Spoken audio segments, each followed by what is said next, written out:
Welcome to The Savvy Sauce, where we have practical chats for intentional living. I'm your host, Laura Duggar, and I'm so glad you're here.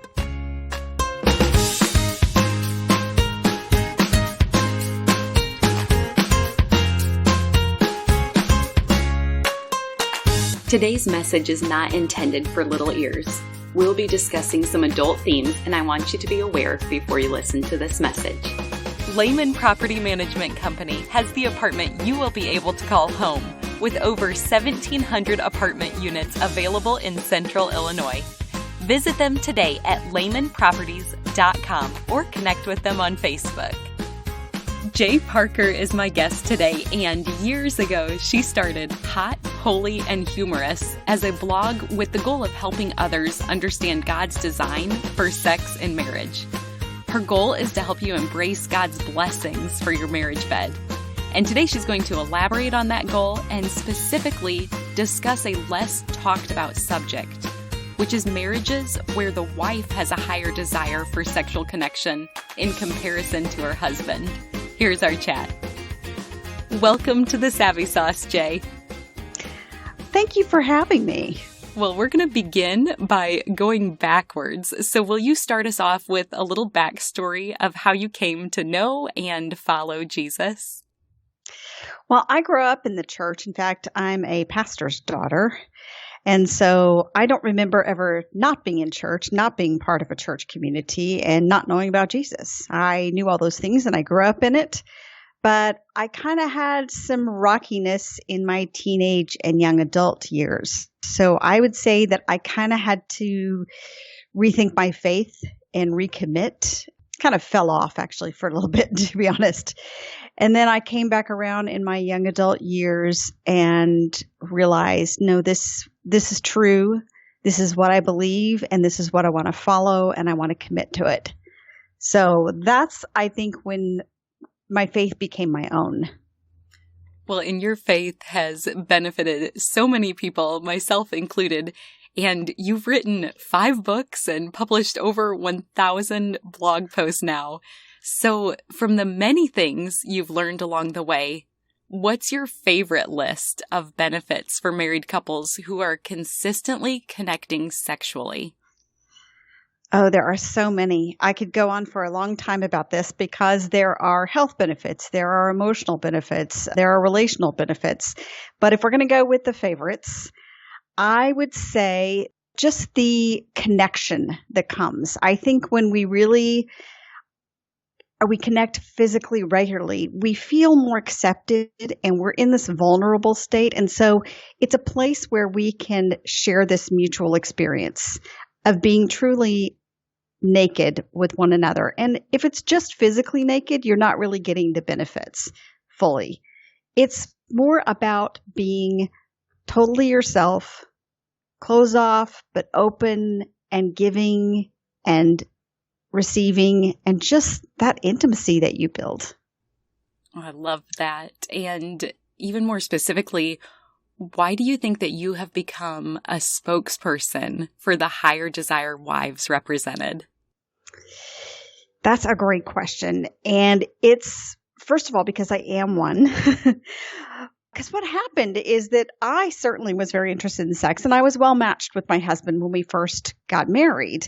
And I knew, though, talking to other women, that I seemed to be more interested and more engaged in sex than a lot of wives. My desire dropped substantially after having kids. So I had about 3 or 4 years where things were not good. And I have since apologized to my husband because, bless his heart, I just was not into it, just did not have the drive I had before. But then it kind of came back up. And over time, I realized that I had become a higher desire than he was. But when I started writing all this stuff, we were kind of pretty matched then. And I began my blog with the idea that I was sort of the fluke. I was really thinking I was writing to wives who really didn't want sex as much as their husbands. So I kind of bought into that myself because that was the prevailing notion. And those were some of the conversations I'd had. But when I started expressing a little more that, you know, you could be a higher desire wife, I found a lot of women who said the same thing. And I just started having more and more of these conversations. And I realized that there are a lot of wives out there this applies to. And so, I think it's probably 1 in 6 or 1 in fewer couples. So it's a lot of wives out there. And I began to talk about my experience and share others' experiences. And I thought it was helpful that I had been all of the things. I had been matched. I had been lower. I had been higher. So I kind of understood the situation from all these different angles. I think that's what's standing out to me as well, because as we kind of discuss higher desire wives or husbands, I think that's really helpful to think of the longevity of your marriage. You may have different seasons for each of these. So that's really interesting. And I think it's something that's not expected to have a conversation like this, because you're right. We've all likely heard this teaching that it's the husband always wanting sex more. But what do you think are some reasons why a husband would desire sex less than his wife? There are so many reasons. So I've actually been researching this for a while. I'm writing a book on this topic of the higher desire wives. And so I've been doing a ton of research, and there are many reasons. So I'll kind of just give you some of the top level ones. The thing that's often mentioned is low testosterone. And while that can be an issue, sometimes it's not that there's just a low testosterone situation. It could be that there are other health factors that are impacting that. For instance, diabetes can lower your testosterone, obesity. There are some other things that can actually have an impact, medications and things that can impact his testosterone. So that's part of it. But I would say that there could be even an underlying issue below the low testosterone. But the others that I've really heard are purity culture hit men too. And so we've had a lot of discussions about how the teaching about, not being sexual at all before marriage sometimes cause certain wives to suppress all their sexuality, and they found it very difficult later to awaken that. Well, that's been true of a lot of husbands as well. And some of them also who may have struggled with lust or porn or something in the past, they just shut everything down because their experience was it felt like it was out of control. And so now they're in a situation where they could do it, but they're having difficulty feeling good about it. And the third one that I would go ahead and hit on this, but I could keep going if you have more questions. But the third one that's a biggie is stress. And I think that we don't realize how much stress a lot of husbands are carrying, especially when they get to that point where they have maybe a household, perhaps kids. They're maybe far enough along in their career that there really is not much further to go, but they feel that they're responsible for more things at the job. Maybe they're working more hours. And so a lot of this hangs heavy on men. And the cortisol stress hormone can really affect your libido. It can lower your libido. And also just all that stress, you just don't have as much energy, and, it's just difficult to find the time. All those things are factors. Okay, that's fascinating. I really have never considered how purity culture impacts males, because we're starting to hear so much emerging about women and females and the damage that did. So that one stands out a lot. And correct me if I'm wrong, but I've always been taught that if there's a higher desire wife, typically that doesn't mean that she's the one with this supercharged sex drive, but it's more likely that her husband is the one with a lower than normative level of desire. So is that what you're hearing too? I don't know. It's kind of hard to say, because rather than talking about a high drive wife or a low drive husband, which is sometimes how we started talking about these, I've really tried to adopt higher and lower because it's relative. If I had married someone else, I might be the lower desire spouse. If my husband had married someone else, he might be the higher desire spouse. It's relative to one another. Now, it also depends on how big the gap is. So if you're in a sexless marriage, and sexless is defined as having sex 10 times or fewer within a year, then yes, the lower drive spouse there definitely has a lower than normative. And so that's, then I would say, yeah, that's the issue. But if you have a situation where maybe the lower desire spouse would be fine with once a week, but the higher desire wants 3 times a week. Well, neither is abnormal, but they're not in sync. Oh, that's good. And so then kind of speaking to the wives, what are some of those reasons from your research that you found that they may desire sex more frequently than their husband? Yeah, I think that a lot of what I'm seeing is that women who have had positive teaching about sexuality and positive experiences regarding sexuality are just much more inclined to be aware of their interest and arousal and engaging in those. Women who have had less difficulty reaching orgasm are probably going to be more likely to have a bigger drive just because sex is really enjoyable for them. So if you really struggle to reach orgasm, you may think, well, this is a lot of effort and is it worth it? But those women who have figured this out, and I say that because I think it's something that often has to be figured out. It's not you either get it or you don't.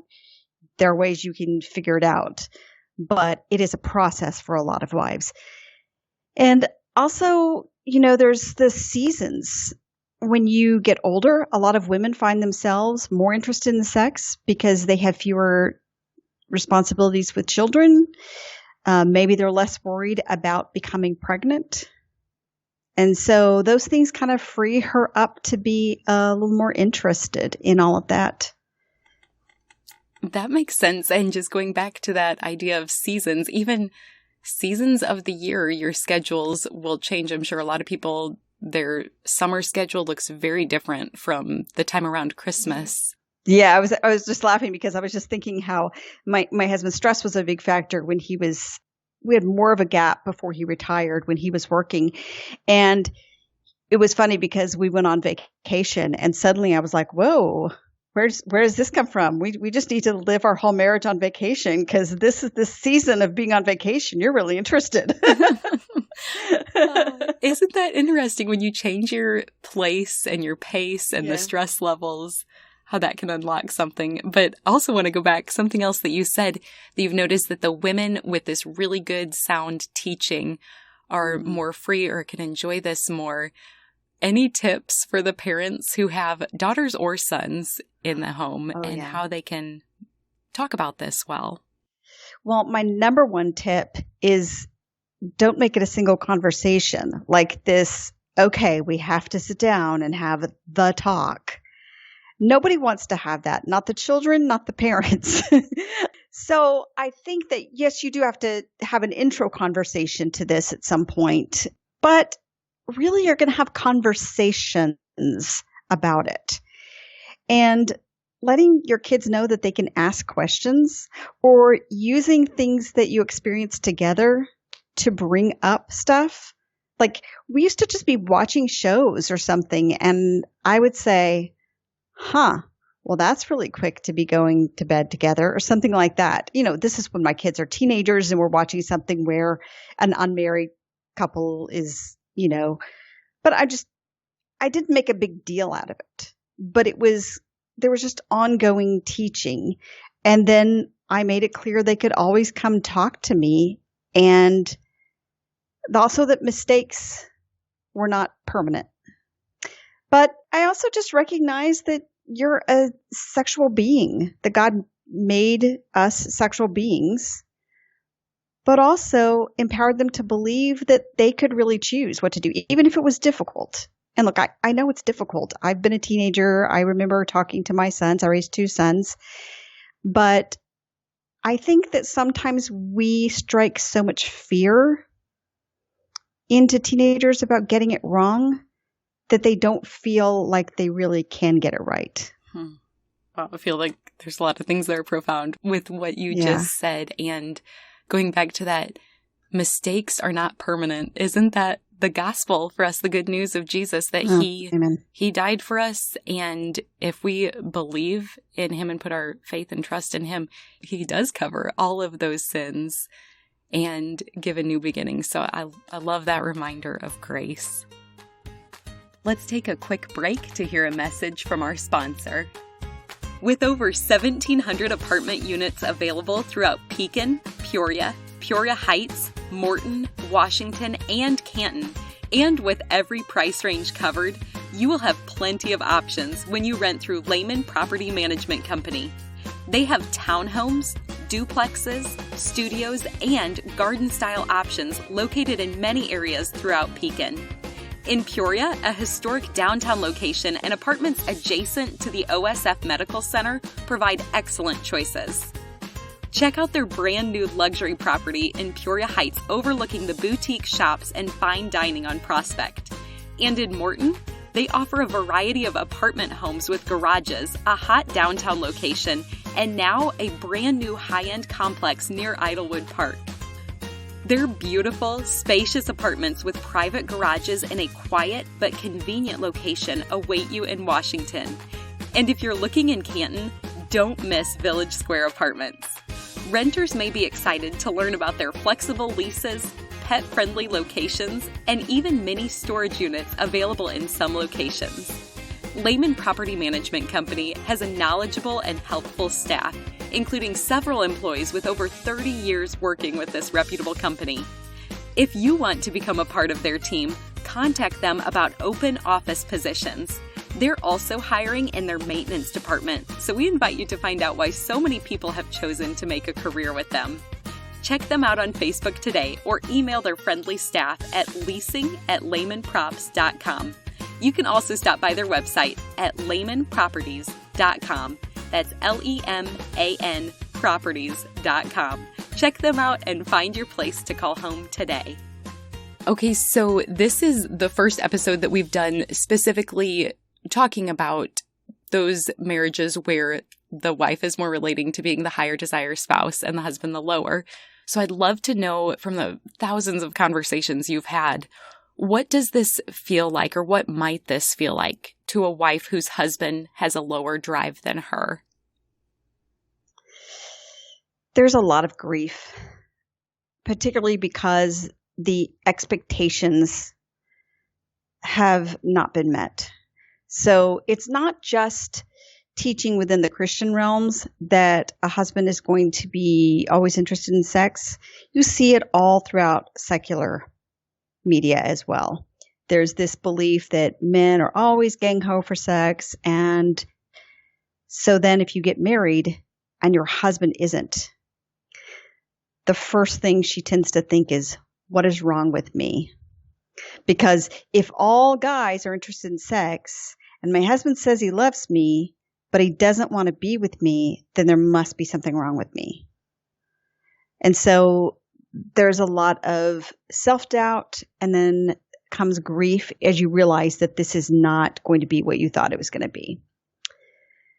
That can last for a short while or a long while, depending on what kind of outreach this person experiences or what they've learned before. And so that's kind of one of the things I'm trying to do, is get across to couples and these higher desire wives in particular. Okay, so it didn't work out like you thought it was going to. This is not the end of the road, and there's very likely nothing wrong with you. And there are things you can do. So we kind of try to get past the grief into acceptance. But I think that there's still a lot of just sadness and wishing that things were different. And there can be frustration, especially if he is not willing to work on things. I think that's the big deal, is a lot of guys, when they get to that point, they didn't know what to expect either. And so now you have two people who are out of sync, and, you know, he knows she's unhappy, but doesn't make him want sex more. Well, and I would love to go further into those things that they can work on. But first, let's also talk about the husbands, and if they're the ones also experiencing this where they recognize they are the lower desire spouse, what can that feel like for a husband in that situation? So I haven't talked to nearly as many lower drive husbands. And I think that's partly because you don't get a lot of men volunteering that they are the lower desire spouse. I have a unusual situation here in that my husband is like, yeah, go ahead, tell people I'm fine. But I have gotten feedback from other husbands who are like, I don't even believe it. Something must be wrong with him or something must be wrong with her. And if that's the attitude toward these lower desire husbands, then they feel like if they admit it, they're going to get their man card taken, or they feel like there's something wrong with them. So I really don't talk to as many, but when I hear from them, and a lot of the study that I have done is that they can feel like they're a disappointment. Like they feel like they're letting their wife down, and they also feel pressured. And so it's kind of both things. Like a lot of times it makes him shut down even more because he feels like, well, I can't satisfy her. They have doubts about themselves too. Like I said earlier, the wives tend to think, well, something's wrong with me. Well, husbands tend to do the same, but they don't know and they don't want to deal with it. And so they might shut down somewhat. But as far as how it feels and how they're coping with it, I think that there's a lot of performance anxiety in the same sense of they want to satisfy their wives and they realize they're not satisfying their wives. And they feel like this is something a man should do, but they know they're not doing it. And a lot of guys don't want to do something that they don't feel like they're good at. And so if it's a struggle, then some husbands will shut down more and more. And they don't really necessarily respond to the pressure that they feel from their wives saying, hey, why don't you want sex? Come on. And he doesn't know.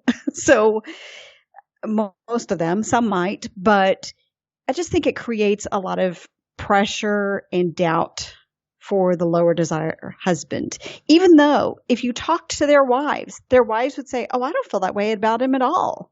I think he's wonderful. And I don't feel like he's not a man or he's, whatever. I think it could be great. I just want him to try more, do more, whatever. So, but I can understand why a husband would feel that way, given all the messages we have, not just in Christian teaching, by the way, but also in secular culture. You see a lot of media, a lot of TV shows, movies that act like men always want sex there. And so a husband who's not feeling that way just may feel confused and not want to think about it. And that's what I think you're adding so much value in this space. And I wonder how many couples are experiencing shame, like in the darkness, keeping this to themselves. And so you said sometimes the couple may not talk about it, but how can they bring this up? What usually happens is the higher desire spouse, whether it is a husband or wife, will be the one to bring up the conversation because they're the one feeling the real, there's a loneliness, I think, to it. Honestly, they're feeling rejected and lonely, and they're longing for something so desperately. So that's motivating them to pursue it. And oftentimes the lower desire spouse is not wanting to deal with it because it's laden with conflict and self-doubt and frustration and just bad feelings about oneself. Or it feels like it's relational conflict and they feel like, why are you always on my case? But it almost always does get brought up. There's a question of how it can get brought up in a good way. And can you discuss this in a way where you can make some real progress? Of course, I think the answer is yes, but we have to kind of start figuring out how can we talk to one another in ways that are reassuring of our love and our commitment to one another, but that really say, we have a gap here, we have a problem, and we as a unit are going to tackle the problem. It's not there's something wrong with you or there's something wrong with me. It's there's something going on that needs resolution in our marriage. I love that team of we're not against each other, but we're together and we're against this problem. Yeah, and can I add, there was an interesting couple of interesting studies not that long ago saying how if you have a mindset that you anticipate that there will be some challenges, regarding sex, you are far more likely to weather them better. But if you come across something and you're like, well, this didn't work out like I thought, I guess we're just not compatible, you're not likely to resolve it because you feel like it's an ingrained thing. So if more and more people feel like, oh, well, okay, this didn't work out like we thought it was going to, and it's even flipped here where she wants sex more than he does, but that's just part of this. Or maybe things are going along fine and then you hit this season in your marriage and then you say, oh, well, we anticipated that there would be challenges. And so we have to just figure out how to resolve them. That is fascinating because I think that turns us to how we can be proactive, even with our premarital couples, and sharing different things that may come up, or just the expectation that throughout your lifetime together, you will certainly face difficulties in this area, whether it's the changes with menopause or childbearing, or like you said, the stress levels, all kinds of different things. So that's really helpful. There is an exciting project taking place behind the scenes right now, and I would love to invite you to participate. I will give you more details as I'm able, but for now, here's my request. Will you email me your personal story of a specific way God has clearly shown up in your life? Big or small, I want to hear an account of the way He made Himself known to you and maybe received credit for an answered prayer, or a way He worked out a situation in a miraculous way, or how He displayed His power in your life. There's no limit to the type of story to submit, as long as it's true. So please email me your story at this email address, info@thesavvysauce.com. I can't wait to read your story. Thanks for sharing. And you also said, going back a little while, that if the couple does talk about this, there are things that they can do. So what are some examples of that? Well, there are several things. I mean, first, have conversations about this, but have realistic conversations, because one of the things that can sometimes happen is the hard dryer wife will be like, we just never have sex. And then the husband is thinking, of course we do. We had it last month. So be realistic in what you're asking for and really focus on baby steps and say, okay, so we're only having sex this often now. Can we add one? So this is what I mean is, if you're having sex once a month, can we add another time a month? Or if you're having sex once a week and you want it a lot more, can we add one per week, or maybe one every 2 weeks? So just talk about how you can just add one. And if it's been a very long time since you have made love, then you may have to have some exploration. You may have to kind of reawaken your sex life and go slow and say, I really want to reintroduce intimacy, but I think we're both nervous about this. So I think we need to talk about it, and maybe we need to engage in some flirtation and affection, even, let's do second base a few times before we go to the home run, whatever needs to happen.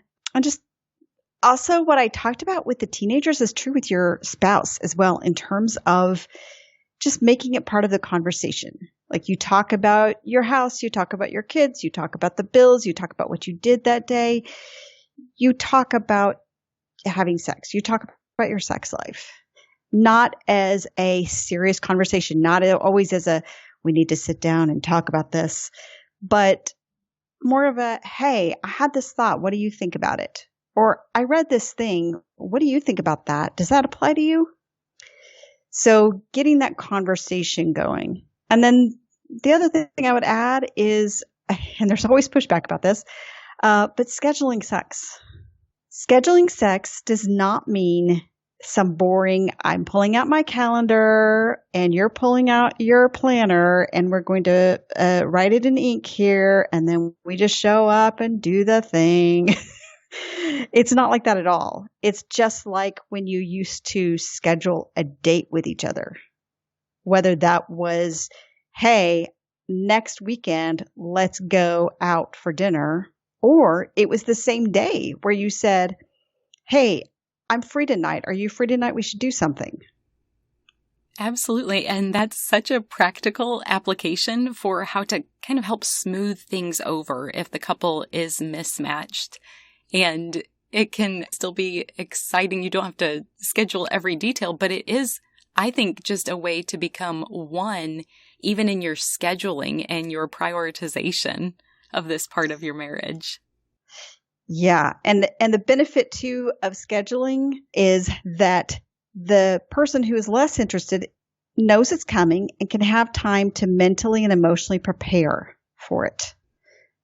And the person who wants sex more often, in this case, she can know it's coming. Like she can relax and not be constantly worrying, is this the day I'm going to get sex? Is it going to be tomorrow? Is it going to be the next 6 weeks? Even if it's like, okay, I know it's in 4 days. I really like it today, but I know it's coming. Then you can kind of settle your heart and know maybe something will come between now and then, but for sure it's happening in 4 days. Now that's if both couples were talking about engaging in conversation together. But what if the husband is not willing to work on this aspect of marriage? Well, I think that there are several things you can do. What I always say is you can't control your spouse, but you can influence your spouse. So how you do that typically is to change your side of that dynamic. We get into the scripts with one another. And if you stop playing your role and you do something different, it often changes the response you get from the other person. So in my case, for instance, when things were going very poorly in my marriage years and years back, and I tried all kinds of things. I tried to talk to my husband. We did some counseling. We did this. Nothing was changing really. And to be honest, though, I will say that a lot of my prayers about this kind of started with, Lord, if you would just change him, then this would all be good. And so what I did is I changed the dynamic on my side. So what I started doing was just kind of acting as if, like behaving in ways that I knew would speak more love to him, even if I didn't necessarily feel it back. And I did some other things, spoke his love language more, some other stuff. And I started getting more positive responses back from him. And so that kind of changed the trajectory of our marriage and things got much better there. In this case, if perhaps your husband has felt very pressured, then stop talking about it so much. Do other things like focus on your friendship, focus on affection, maybe flirtation, maybe see if there's something recreational he wants to do together, but invest in him in other ways that show that you're committed and you desire his whole person. And that might kind of start capturing his attention more. And then if and when the subject can come back around to sex, he may be more open to it. I also think just continuing to check in now and then with things and saying, it's okay to say, hey, I really miss you. I really miss this. I really wish we made love more. But saying those from that position of I, instead of why don't you, we should, and those kinds of pressure statements. Yeah, that approach and that tone would be, I would think, more readily accepted. Yeah. And, I'm certainly in favor of saying, hey, I think this is an issue. And I really think we should go seek some counseling on it because we've tried to work on it and it's not really gone anywhere. And I would love for you to come to counseling with me. But if you don't want to go, I'm going to go ahead and go to a counselor myself to work through this. And at any time, if you want to, you can come join me. And sometimes don't do this to manipulate. Do this for yourself. But sometimes when a spouse realizes that their beloved is going to be sitting with a therapist sharing the details of their marriage, they actually decide maybe they do want to make an appearance. Yes, and I would absolutely encourage that for anyone willing. I think that can have so many positive impacts on their entire marriage. I'm also thinking of another woman who may be listening, and like we said, this is not the most common sexual script we think of where the wife is desiring this more. So when they've received all this marital advice that is really geared toward the times when the husband is the higher desire spouse, why can they not just flip that advice and substitute it when they substitute wife for husband? That is what people get told a lot is, okay, so about, 15 to 25% of the situations, a wife is going to have more interest than a husband. So just flip this advice. And then they just go on and give the whole thing. But yeah, you're right. It doesn't necessarily happen. Some of it, you've heard me talk sometimes about higher desire spouse, lower desire spouse, and it's kind of the same either way. But other things are not the same. For instance, a woman, whether she's lower drive or higher drive, typically takes longer to warm up.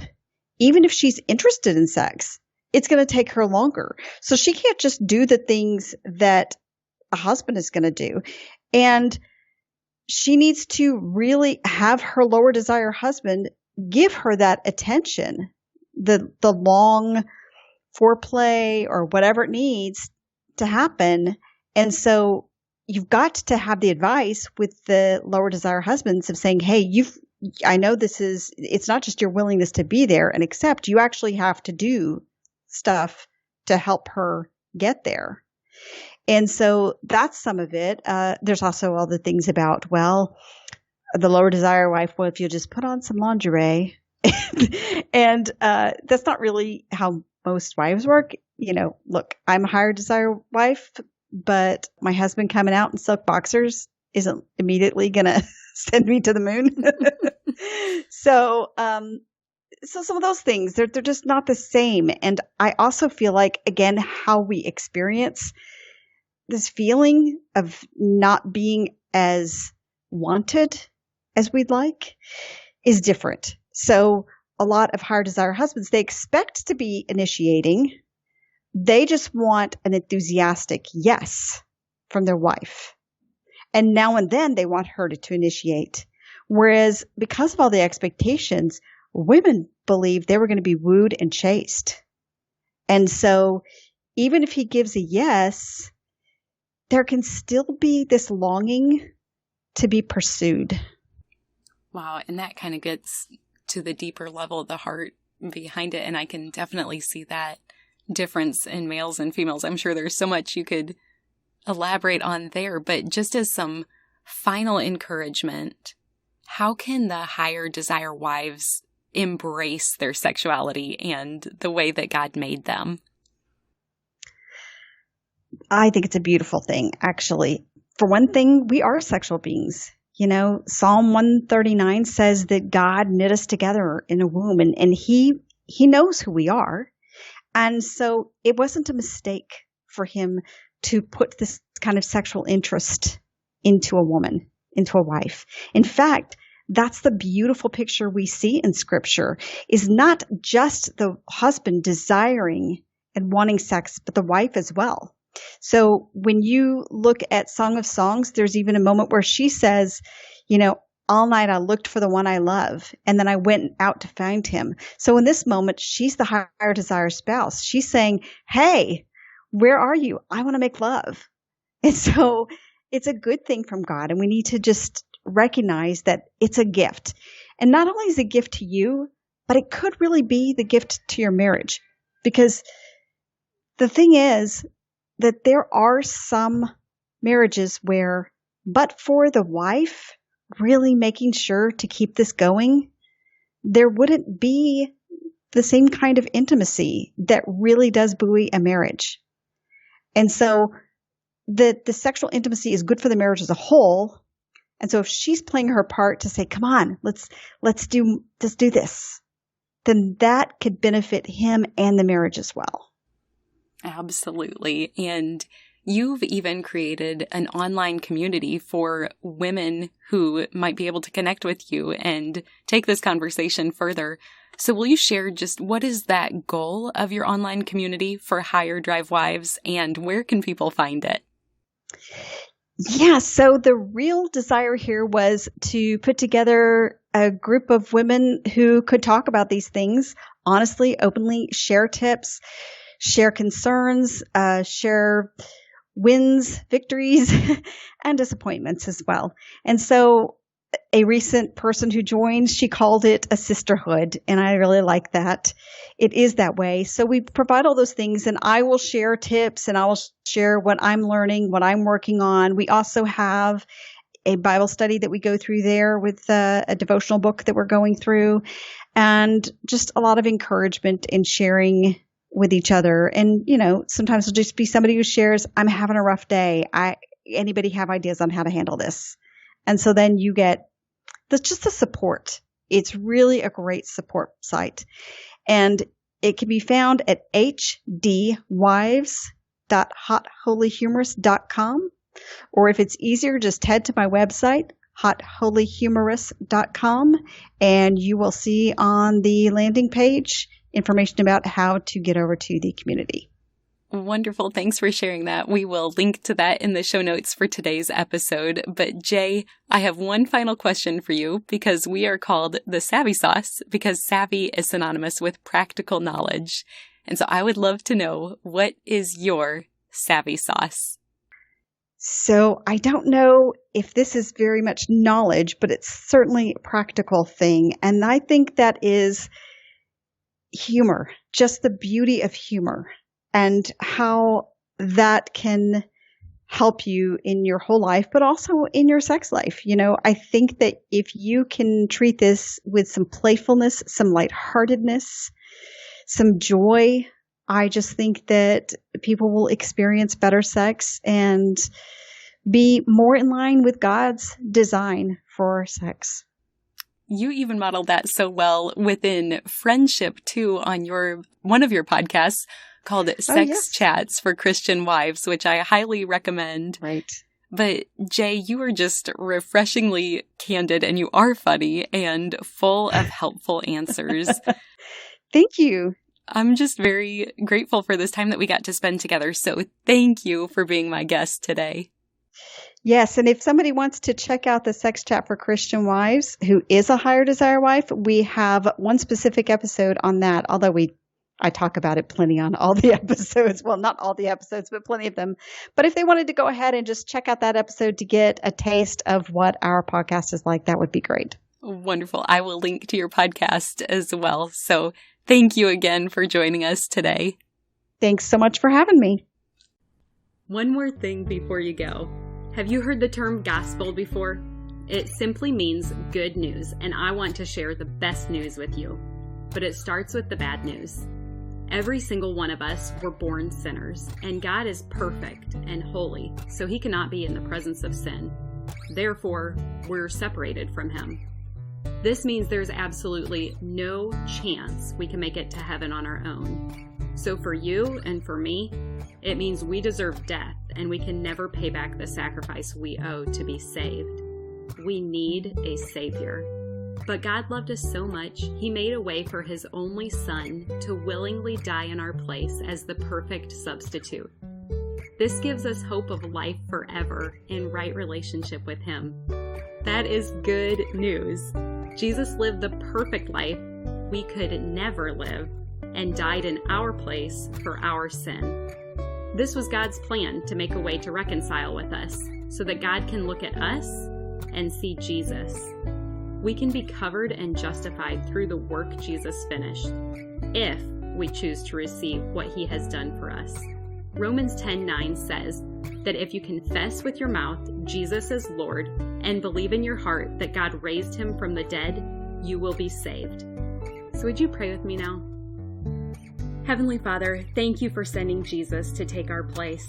I pray someone today, right now, is touched and chooses to turn their life over to you. Will you clearly guide them and help them take their next step in faith to declare you as Lord of their life? We trust you to work and change the lives now for eternity. In Jesus' name we pray. Amen. If you prayed that prayer, you are declaring, him for me, so me for him. You get the opportunity to live your life for him. At this podcast, we are called Savvy for a reason. We want to give you practical tools to implement the knowledge you have learned. So you ready to get started? First, tell someone. Say it out loud. Get a Bible. The first day I made this decision, my parents took me to Barnes & Noble to get the Quest NIV Bible, and I love it. Start by reading the book of John. Get connected locally, which basically means just tell someone who is part of the church in your community that you made a decision to follow Christ.